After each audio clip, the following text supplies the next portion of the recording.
नमस्कार। और आज की इस बहुत ही खास चर्चा में आप सभी का स्वागत है। आज हम एक ऐसे विषय पर एक विस्तृत अध्ययन करने वाले हैं जो समझने में थोड़ा आसान लगता है पर हकीकत में काफी गहरा है। और विषय भी ऐसा जो सीधे हमारी रोजमर्रा की जिंदगी से जुड़ा है। बिल्कुल। आज हम बात करने जा रहे हैं एक ऐसे महान आध्यात्मिक व्यक्तित्व की जिनका नाम है स्वामी योगानंदा। संन्यास लेने से पहले लोग उन्हें जोगिन के नाम से जानते थे। हाँ, और हमारे पास उनके जीवन से जुड़े जो भी ऐतिहासिक दस्तावेज या किस्से हैं ना, वो किसी साधारण जीवनी की तरह नहीं है। सही कहा आपने। वो सिर्फ एक कहानी नहीं है। हमारा आज के ये जो अध्ययन है इसका मुख्य मकसद ये समझना है कि अध्यात्म का मतलब सिर्फ जंगलों में जाकर ध्यान लगाना नहीं होता। बिल्कुल नहीं।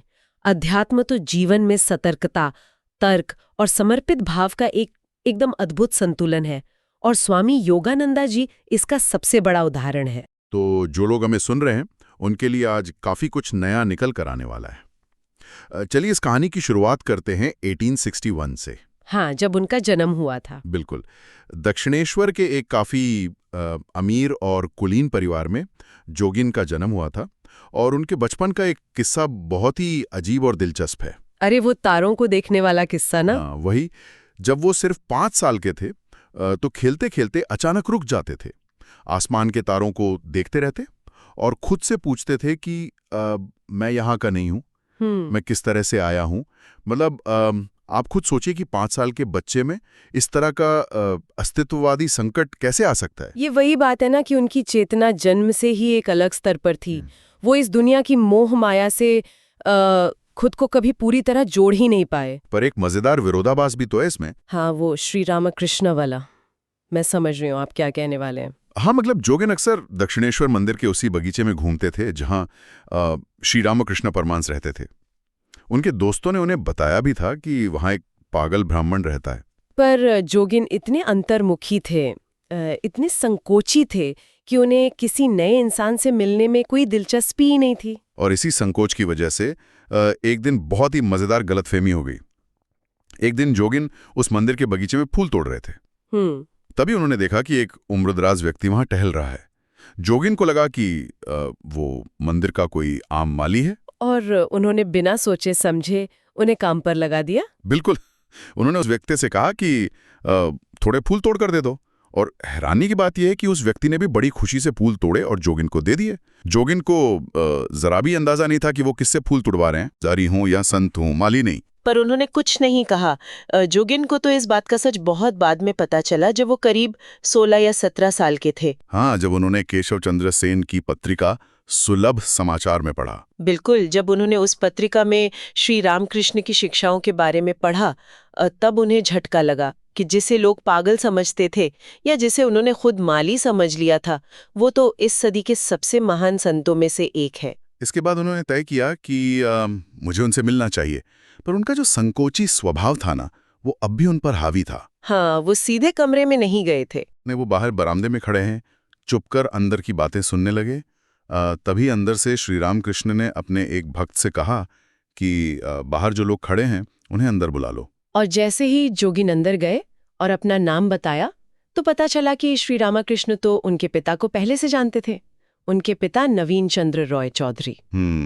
ये तो काफी अजीब इत्तेफाक था। इत्तेफाक से ज्यादा ये एक गुरु और शिष्य के मिलने की शुरुआत थी। अगली कुछ ही मुलाकातों में श्री रामकृष्ण ने पहचान लिया था कि जोगिन साधारण नहीं है। उन्होंने जोगिन को अपने सबसे अंतरंगी शिष्यों में जगह दी, और यहाँ तक कि उन्हें एक ईश्वर कोटि घोषित कर दिया। हाँ, ईश्वर कोटि मतलब एक ऐसी मुक्त आत्मा जो पिछले जन्म के कर्मों से आजाद है और सिर्फ लोगों के भले के लिए जन्म लेती है। यहाँ तक कि उन्होंने ये भी कहा कि जोगिन पिछले जन्म में महाभारत के महान योद्धा अर्जुना थे। ये सच में एक बहुत बड़ा दावा है। अर्जुना होने का मतलब सिर्फ लड़ना नहीं है, बल्कि एक ऐसा व्यक्ति जिसके पास ताकत तो है पर जो सही वक्त पर संकोच में पड़ जाता है, जिसे एक सारथी की जरूरत होती है, जैसे कृष्णा। एकदम सही। और जोगिन का स्वभाव बिल्कुल वैसा ही था। उन्हें अपनी ताकत पहचानने के लिए एक गुरु की, एक सारथी की जरूरत थी। इसी से जुड़ा एक बहुत ही दिलचस्प किस्सा है उनके हठायोग का। जोगिन को लगता था कि उन्हें अपनी वासनाओं पर और आकर्षण पर पूरी तरह काबू पाना चाहिए। तो वो पंचवटी के पास रहने वाले एक हठा योगी के पास जाने लगे। जिसका नाम नारायणा था। हाँ, नारायणा। और वो उन्हें नेति धोती जैसी क्रियाएं सिखाने लगा, जिसमें कपड़े का लंबा टुकड़ा निगलकर पेट की सफाई की जाती है। पर जब श्री रामकृष्ण को पता चला तो उन्होंने उन्हें तुरंत रोक दिया। उन्होंने कहा कि बस हरि का नाम जापो, सब ठीक हो जाएगा। अब यहाँ पर एक तार्किक सवाल उठता है। हठ योगा तो एक प्रामाणिक चीज है ना, तो फिर एक गुरु अपने शिष्य को उसे सीखने से क्यों रोकेगा? सिर्फ नाम जपने को क्यों कहेगा? क्योंकि श्री रामकृष्ण की मनोवैज्ञानिक पकड़ बहुत मजबूत थी। वो जानते थे कि अगर जोगिन इन क्रियाओं में पड़ गईं तो उनका पूरा ध्यान सिर्फ अपने शरीर की सफाई पर ही अटक जाएगा। मतलब शरीर से ही बंद कर रह जाएंगे। हाँ, वासना पर जीत हासिल करने का मतलब शरीर से लड़ना थोड़ी है। इसका मतलब तो मन को उससे ऊपर उठाना है। जब आपका मन ऊपर वाले में या उच्च चेतना में लग जाता है ना, तो शरीर की जरूरतें छोटी पड़ जाती हैं। तभी उन्होंने शरीर पर से ध्यान हटाने को कहा। और जब जोगिन ने हरि का नाम जपना शुरू किया तो उन्हें वही नतीजे मिले जो वो योगा से चाहते थे। बिल्कुल, पर इसका मतलब ये नहीं कि जोगिन अपने गुरु की हर बात बिना सोचे समझे मान ली थी। अरे वही तो, उन्होंने तो अपने गुरु की ऐसी ऐसी परीक्षाएं ली हैं जो मतलब आज के दौर में सुनकर हैरानी होती है। आधी रात वाला किस्सा ही देख लीजिए। हाँ, वो बहुत ही साहस भरा काम था। एकदम। जोगिन रात भर जागते रहे ये देखने के लिए कि कहीं श्री रामकृष्ण छुपकर अपनी पत्नी के पास तो नहीं जाते। उनकी पत्नी श्री मां शारदा देवी मंदिर के ही नहाबत में रहती थी, जो वहां का संगीत कक्ष था। हाँ वही। तो आधी रात को जब श्री रामकृष्ण वहां से वापस आ रहे थे तो उन्होंने जोगिन को अंधेरे में छुपा हुआ देख लिया। वो समझ गए कि उनका शिष्य उनकी जासूसी कर रहा है। अब आप सोचिए, किसी आम गुरु को अगर पता चले कि उसका चेला उसकी जासूसी कर रहा है तो वो कितना गुस्सा होगा। बुरा भला कहेगा, हाँ, निकाल देगा आश्रम से। पर श्री रामकृष्ण ने ऐसा कुछ नहीं किया। उन्होंने गुस्सा होने के बजाय जोगिन की पीठ थपथपाई। उन्होंने कहा कि साधु की परीक्षा दिन और रात दोनों समय करनी चाहिए। और ये दिखाता है कि उन्हें अपने अंदर की पवित्रता पर कितना विश्वास था।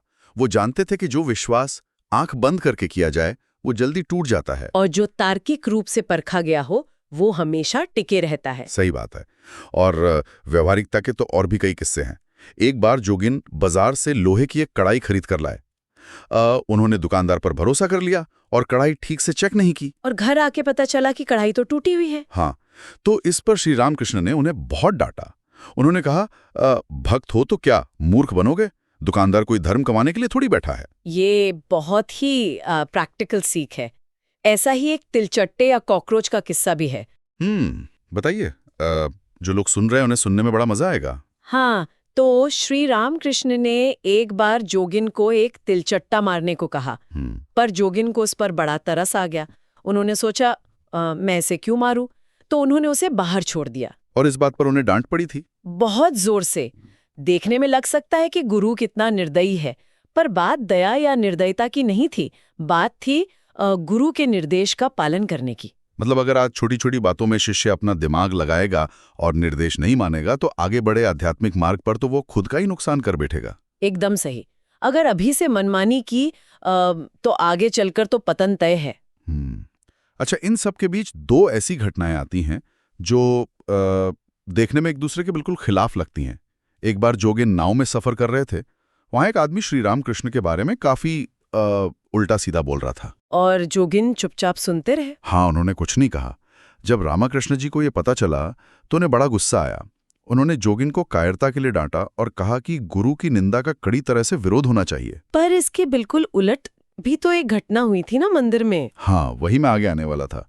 मंदिर में एक वैश्या आती थी, तो गांव वालों ने उस वैश्या और श्री रामकृष्ण को लेकर झूठी अफवाहें उड़ानी शुरू कर दी। इस बार जोगिन चुप नहीं रही, बल्कि गांव वालों से जा भिड़ी। और इस पर गुरु ने उन्हें फिर डांटा। वही तो, रामकृष्ण ने उन्हें रोका और कहा कि मूर्खों की बातों पर क्यों ध्यान देते हो। अब ये बात समझ में बाहर लगती है। एक जगह ना बोलने पर डांट और दूसरी जगह बोलने पर डांट। देखिए, इसमें कोई विरोधाभास नहीं है। ये असल में परिस्थिति के हिसाब से सही आचरण की ट्रेनिंग थी। वो कैसे? नाव वाली घटना में जोगिन का शांत रहना उनकी सहनशीलता नहीं थी, बल्कि उनका संकोच और डर था। वो विवाद से बचना चाहते थे। गुरु उन्हें उस कायरता से निकालना चाहते थे। ओह अच्छा। और गांव वालों के मामले में क्या था कि जोगिन बेकार के झगड़े में पड़ रहे थे। वहां तो उन ज्ञानी मूर्खों को अनदेखा करना ही असल समझदारी थी। मतलब अध्यात्म हमें सिखाता है कि कब तलवार निकालनी है और कब उसे वापस मयान में रखना है। क्या खूब समझाया आपने। पर इस आध्यात्मिक सफर में एक बहुत बड़ा भूचाल तब आया जब जोगिन की शादी तय हो गई। हाँ, उनके कानपुर वाले चाचा के दबाव में आकर। बिल्कुल। परिवार की आर्थिक स्थिति ठीक नहीं थी। पिता ने बिना बताए शादी तय कर दी। अब जोगिन तो संन्यास लेना चाहते थे। उन्होंने विरोध किया, पर जब मार होने लगी तो आखिरकार उन्हें झुकना ही पड़ा। उनके लिए ये किसी मनोवैज्ञानिक संकट से कम नहीं था। उन्हें लग रहा था कि वो जैसे किसी पिंजरे में कैद हो गए हैं। पर उनका संकल्प देखिए आप। शादी की पहली रात, जहां कोई भी नया जीवन शुरू करता है, जोगिन ने पूरी रात छत पर टहल कर बिता दी। उन्होंने अपनी पत्नी को साफ कह दिया था कि वो आजीवन ब्रह्मचर्य का पालन करेंगे। पर फिर भी उनके अंदर एक बहुत गहरा अपराध बोध बैठ गया था, क्योंकि श्री राम कृष्णा का मुख्य उपदेश ही यही था कि काम और कंचन यानी वासना और धन का त्याग। और जोगिन को लगा कि शादी करके उन्होंने अपने गुरु का सबसे बड़ा नियम ही तोड़ दिया है। इसी डर से उन्होंने मंदिर जाना और गुरु से मिलना ही छोड़ दिया। और यहीं पर श्री राम कृष्ण ने एक ऐसी साइकोलॉजिकल ट्रिक खेली जो किसी को भी हैरान कर दे। वो जानते थे कि ऐसे सीधे बुलाएंगे तो जोगिन तो आने वाला है नहीं। तो उन्होंने जोगिन के स्वाभिमान पर चोट की। हाँ। उन्होंने गांव में अफवाह फैला दी कि जोगिन ने उनके आश्रम के पैसों का गबन कर लिया है, यानी चोरी की है। अरे बाप रे, ये तो बहुत ही अजीब बात लगती है। एक संत अपने ही खास चेले पर चोरी का झूठा इल्जाम लगा रहा है। क्या ये थोड़ा गलत तरीका नहीं लगता? ऊपर से देखने में तो गलत ही लगता है, पर आध्यात्मिक नजरिए से ये एकदम सटीक सर्जरी थी। वो जोगिन के अंदर बैठे उस अपराध बोध को बाहर निकालने चाहते थे, जो उन्हें घुट रहा था। हाँ, अब जब किसी ईमानदार आदमी पर चोरी का आरोप लगता है तो उसकी ग्लानि गुस्से में बदल जाती है। वही जोगिन के साथ हुआ। उनका डर और संकोच एकदम से गायब हो गए और वो सीधे गुस्से में तमतमाते हुए दक्षिणेश्वर पहुंच गए अपना रिश्ता तोड़ने के लिए। पर वहां जाते ही सब कुछ पलट गया। श्री रामकृष्ण उनकी तरफ दौड़कर आए और बड़े ही प्रेम से बोले, क्या हुआ जो तुम्हारी शादी हो गई है? मेरी भी तो शादी हुई है। अगर तुम पर ईश्वर की कृपा है तो 1,00,000 शादियां भी तुम्हारा कुछ नहीं बिगाड़ सकती। जोगिन पैसों की बात करना चाहते थे, पर रामकृष्ण ने उसे सुनना ही जरूरी नहीं समझा। एक ही पल में वो सारा गुस्सा, सारी ग्लानि खत्म हो गई। गुरु ने उनके अंदर का डर निकाल दिया और उनकी पत्नी की स्पिरिचुअल उन्नति की जिम्मेदारी भी खुद ले ली। इसके बाद तो जोगिन एकदम आजाद हो गए और यही आजादी बाद में सत्य और वैराग्य की ऐसी निष्ठा बनी जिसकी मिसाल नहीं मिलती। उनके खाने पीने और पवित्रता के नियम कितने कठोर थे, ये एक पोलो पुडिंग वाले किस्से से पता चलता है। हाँ, वो जब श्री रामकृष्ण बीमार थे, बिल्कुल, उन्हें पोलो पुडिंग खाने का मन था। अब जोगिन चाहते तो बाजार से ला सकते थे, पर उन्होंने सोचा कि शुद्धता जरूरी है, तो वो आश्रम की कुछ महिला भक्तों से घर पर बनी शुद्ध दूध की पुडिंग बनवा कर ले आए। पर श्री रामकृष्ण ने उसे खाने से ही मना कर दिया। उन्होंने कहा कि ये घर की बनी पुडिंग बहुत भारी है, मुझे तो बाजार वाली ही खानी थी। तो मैं सोच रहा था कि क्या ये सिर्फ स्वाद की बात थी, क्योंकि जोगिन ने तो शुद्धता के लिए घर पर बनवाई थी। नहीं, ये स्वाद का मामला नहीं था। ये अन्न शुद्धि के बहुत गहरे सिद्धांत से जुड़ा था। योगा में ये माना जाता है कि जो खाना बनाता है ना, उसकी मानसिक स्थिति खाने में आती है। हाँ। अब जो महिला भक्त खाना बना रही थी, अब हो सकता है उसके अंदर उतना वैराग्य ना हो या कुछ घरेलू चिंता में हो, पर जो बाजार का दुकानदार है वो तो सिर्फ पैसे के लिए अपना काम करता है। उसका पर्सनल मन खाने में नहीं घोलता। ओह अच्छा, ये तो बहुत ही अहम पहलू है। और गुरु की इच्छा भी तो सबसे ऊपर होती है ना। ऐसी ही एक घटना उनके गांव के बगीचे की भी है। जब बगीचे का मालिक बदल गया था। हाँ, बगीचे का नया मालिक आ गया था और श्री रामकृष्ण ने वहां के पेड़ों से नींबू का रस पीना तुरंत छोड़ दिया, क्योंकि नए मालिक से पूछे बिना वहां से कुछ भी लेना अस्तेया यानी चोरी न करने के नियम को तोड़ना होता। सत्य के प्रति ऐसी ही छोटी छोटी निष्ठाएं स्वामी योगानंद को आगे चलकर आकार दे रही थीं। जब श्री रामकृष्ण का महाप्रयाण हो गया और जोगिन ने संन्यास ले लिया, उसके बाद वो स्वामी योगानंद बन गए और सन्यास के बाद उनकी परीक्षाएं और भी खतरनाक हो गई। मुझे ट्रेन वाला किस्सा याद आ रहा है। एक बार वो ट्रेन में सफर कर रहे थे। एक स्टेशन पर एक बहुत ही आकर्षक वेश्या उनके डब्बे में चढ़ गई। वो स्वामी जी को देखकर उन पर मोहित हो गई और उसने गलत प्रस्ताव रखा। जब स्वामी जी ने उसकी तरफ ध्यान भी नहीं दिया तो उसने उन्हें धमकाना शुरू कर दिया कि मैं ट्रेन की चेन खींच दूंगी और तुम पर छेड़छाड़ का झूठा इल्जाम लगाऊंगी। एक सन्यासी के लिए इससे बुरी स्थिति क्या हो सकती है? लोग तो जल्दी साधु पर ही उंगली उठाते हैं, पर स्वामी योगानंदा का आचरण देखिए आप। वो अपनी जगह पर एकदम शांत बैठे रहे। उनके चेहरे पे ना तो कोई डर था, ना ही गुस्सा। तो फिर उस महिला का क्या हुआ? उसने हिम्मत जुटाने के लिए वहां बैठकर शराब पीनी शुरू कर दी, पर ज्यादा नशा होने की वजह से वो वहीं सीट पर बेहोश हो गई। अरे वाह! और अगले स्टेशन पर स्वामी जी बिना किसी प्रॉब्लम के आराम से ट्रेन से उतर गए। असल में सन्यास सिर्फ शरीर से दूर जाना नहीं है, ये मन की वो हालत है जहां बाहर कुछ भी हो रहा हो, आपके अंदर शांति बनी रहती है। एकदम सही कहा। और इन सब कठोर नियम और गंभीरता के बावजूद उनमें काफी हंसी मजाक भी था। एक दिन वो भिक्षा मांगने गए थे। वहां एक महिला ने उन्हें देखा और सोचा कि ये कोई हट्टा कट्टा नौजवान है जो दिन में साधु बनकर चोरी करने के लिए घरों की निशानी देखता है। हाँ, और उस महिला ने गुस्से में झाड़ू पटक कर उन्हें डांटा और भगा दिया। पर इस पर स्वामी जी नाराज नहीं हुए।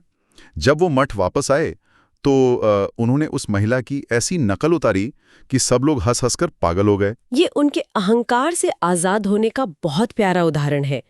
उनका पाचन तंत्र लगातार उपवास और कठोर जीवन जीने से पूरी तरह बर्बाद हो चुका था।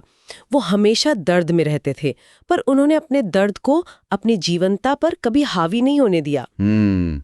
जीवन के आखिरी पड़ाव में एक बड़ा वैचारिक विरोध भी देखने को मिलता है उनके और स्वामी विवेकानंद के बीच। हाँ, जब स्वामी विवेकानंद पश्चिम से लौट कर आए थे। बिल्कुल। जब उन्होंने रामकृष्ण मिशन को एक पश्चिमी ढंग के संगठन की तरह बनाना शुरू किया तो स्वामी योगानंद ने इसका सख्त विरोध किया। उनका कहना था कि गुरु ने यानी श्री रामकृष्ण ने तो कभी ऐसा संगठन नहीं बनाया, तो क्या हम उनके रास्ते से भटक नहीं रहे हैं? देखिए, ये कोई साधारण लड़ाई नहीं थी। ये दो अलग अलग दिशाओं की टक्कर थी। स्वामी योगानंदा पूरब के उस एकांत और ध्यान वाले सन्यास को मानते थे, जबकि विवेकानंद को उस ऊर्जा को पूरी दुनिया में फैलाने के लिए एक सिस्टम चाहिए था। पर इस टक्कर की सबसे खूबसूरत बात क्या है बताएं? क्या? उनके बीच विचार अलग थे, पर दिल अलग नहीं थे। जब विवेकानंद ने उन्हें अपनी बड़ी सोच और विजन के बारे में बताया तो योगानंद जी ने उसे खुशी खुशी मान लिया और आखिरी सांस तक उनका साथ दिया। ऐसा ही अटूट समर्पित भाव उनका श्री मां शारदा देवी के लिए भी था। श्री मां उसी नहाबत में रहती थी जहां वो पहले रहती थी। स्वामी योगानंद जब भी वहां से गुजरते वो कभी रुककर उन्हें प्रणाम नहीं करते थे। अब ये बात तो सुनने में किसी को भी अजीब लगेगी। इतना महान भक्त अपनी मां को प्रणाम क्यों नहीं करेगा? इसके पीछे का कारण बहुत भावुक कर देने वाला है। अगर स्वामी जी रुककर प्रणाम करते तो सम्मान के रूप में श्री मां को भी तब तक वहां खड़ा रहना पड़ता जब तक वो वहां से निकल न जाएं। और स्वामी जी नहीं चाहते थे कि उनकी वजह से मां को एक पल का भी शारीरिक कष्ट हो। कमाल है, क्या गहरा समर्पित भाव था उनका। और ये समर्पित भाव आखिरी दिनों तक रहा। जब उनकी बीमारी बहुत बढ़ गई तो डॉक्टरों ने उन्हें अनौर का रस और मछली का सूप जैसी महंगी चीजें खाने को कहा, जिसे उन्होंने साफ इनकार कर दिया। हाँ, उनका तर्क था कि मैं तो एक सन्यासी हूँ जो भिक्षा पर जीता है, मैं अमीरों जैसे शौक कैसे पाल सकता हूँ। उन्होंने यहाँ तक कि अपनी पत्नी से भी सेवा लेने से मना कर दिया था। पर जब श्री मां ने खुद आदेश दिया कि उन्हें ये सब लेना पड़ेगा, तब जाकर उन्होंने ये सब मान लिया। मां के आदेश के सामने उनका अपना सन्यास भी छोटा पड़ गया। और अंत में उनकी महासमाधि का वर्णन बहुत ही अलौकिक है। महासमाधि से करीब 6 महीने पहले उन्हें श्री रामकृष्ण के दर्शन हुए थे। स्वामी योगानंद ने उनसे कहा कि उन्हें अब मोक्ष चाहिए, वो इस संसार में दोबारा जन्म नहीं लेना चाहते। पर गुरु ने उन्हें बताया कि उन्हें एक बार और वापस आना पड़ेगा। अंत में गिरीश चंद्र घोष के बहुत मनाने पर उन्होंने अपनी मोक्ष की जिद भी छोड़ दी और खुद को पूरी तरह गुरु की इच्छा पर छोड़ दिया। और फिर वो दिन आया 28 मार्च 1899 की दोपहर, ठीक 3:10 पर स्वामी योगानंद ने कहा कि उन्हें लेने के लिए ब्रह्म विष्णु शिव और खुद श्री रामकृष्ण आए हैं। और इस अत्यंत उच्च आध्यात्मिक स्थिति में वो इस दुनिया से विदा हो गए। उनके जाने का दुख इतना गहरा था कि स्वामी विवेकानंद तो उनके अंतिम संस्कार में हिस्सा भी नहीं ले पाए। उन्होंने बस इतना कहा कि एक शातिर गिर गया है, अब कड़ियां एक एक करके गिरेंगी। और श्री माँ ने भी यही कहा था कि एक ईंट खिसक गई है, अब पूरी इमारत गिर जाएगी। बिल्कुल। तो इस पूरे अध्ययन से ये बात साफ होती है कि स्वामी योगानंद का जीवन सिर्फ आसान नहीं था। ये तर्क, कठोर वैराग्य और बिना किसी छल कपट के सेवा और गुरु भक्ति का उदाहरण था। आध्यात्मिक रास्ता जंगलों में भागना नहीं, बल्कि जीवन के संघर्ष को सतर्कता से जीना है। सही कहा। उन्होंने हमें सिखाया कि अपने दिन भर के छोटे मोटे कामों में ही असल अध्यात्म परखा जाता है। इस पर चर्चा करते हुए एक बहुत ही गहरा विचार मेरे मन में आता है, जिस पर हम सबको सोचना चाहिए। स्वामी योगानंदा को शुरू में ही एक मुक्त आत्मा या ईश्वर कोटि घोषित कर दिया गया था। पर उसके बावजूद उन्हें बीमारियों, खतरनाक परीक्षाओं और मन के संघर्षों का सामना करना पड़ा।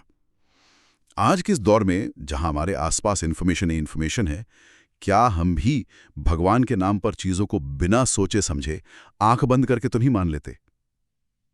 ये सच में सोचने वाली बात है। क्या हमें भी स्वामी योगानंदा की तरह अपने विश्वास और सत्य की दिन और रात परीक्षा नहीं करनी चाहिए? क्या मुक्ति बस आखिरी मंजिल है, या उसके बाद ही सबसे कठिन काम शुरू होता है? जय श्री राम कृष्ण देव की जय जय। श्रीमती। जय महामाई की जय। योगी योगानंद जय नित्य निरंजन। योगी योगानंद जय नित्य निरंजन। भक्त वंचित जन